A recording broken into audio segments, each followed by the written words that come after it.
So this is extract 21 of Terry Pratchett's Truckers.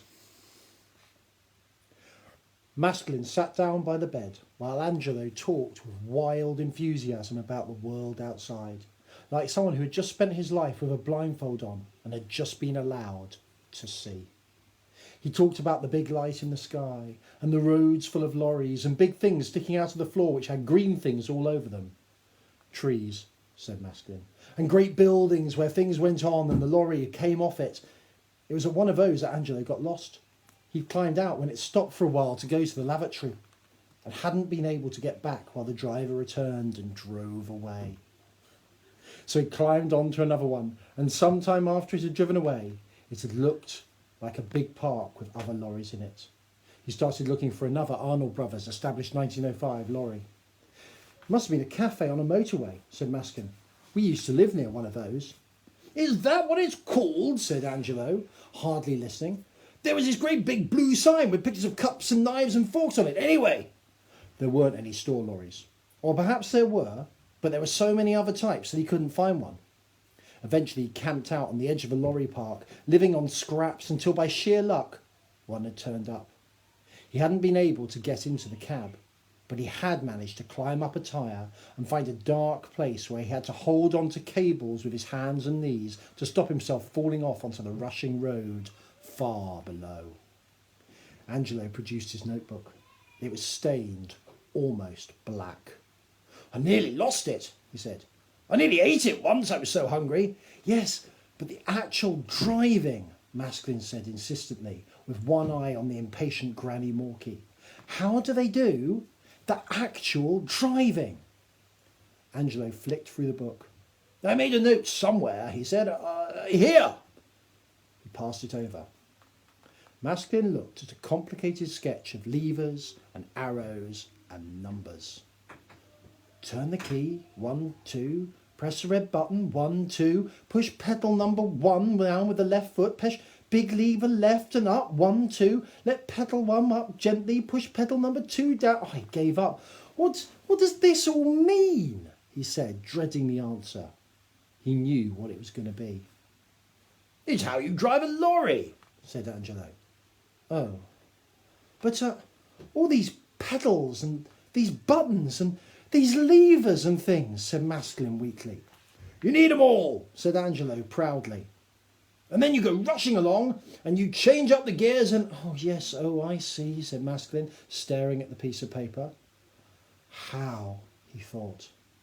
Angelo had been very thorough.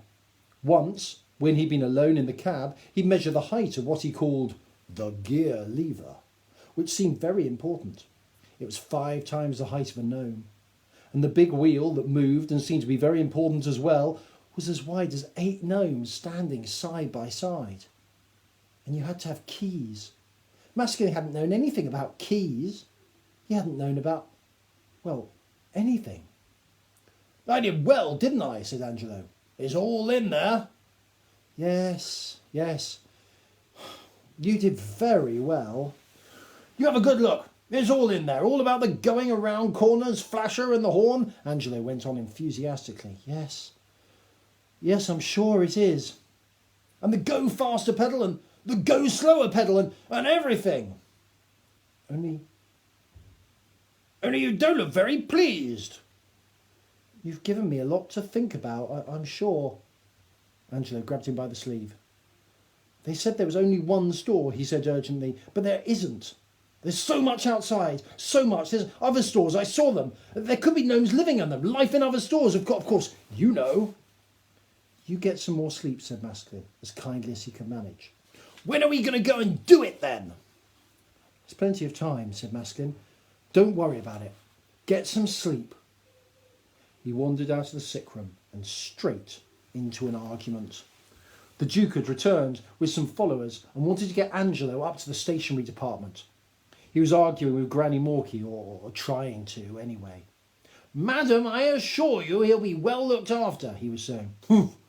What do you people know about doctrine? You hardly ever seem to have anything go wrong here. Where I come from, said Granny proudly, it's sick all year round. Colds and sprains and bellyaches and bites the whole time. That's what you people call experience. I reckon I've seen more ill people than you've had hot dinners, and she prodded the Duke in the stomach. You've had a few of those. Madam, I'm going to have you imprisoned, roared the Duke. Granny sniffed. And what has that got to do with it? She said. The Duke opened his mouth to roar back, and then caught sight of Maskelyne. He shut it again. Very well, he said. You are, in fact, quite right. But I will visit him every day. No longer than 2 minutes, mind, sniffed Granny. 5, said the Duke. 3, said Granny. 4, they agreed.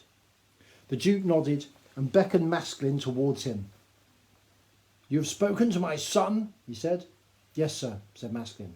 And he told you what he saw? Yes, sir. The Duke looked quite small. Maskelyne had always thought of him as a big gnome, but now he realised that most of the size was a sort of inward inflation, as if the gnome was pumped up with importance and authority. It had gone now. The Duke looked worried and uncertain.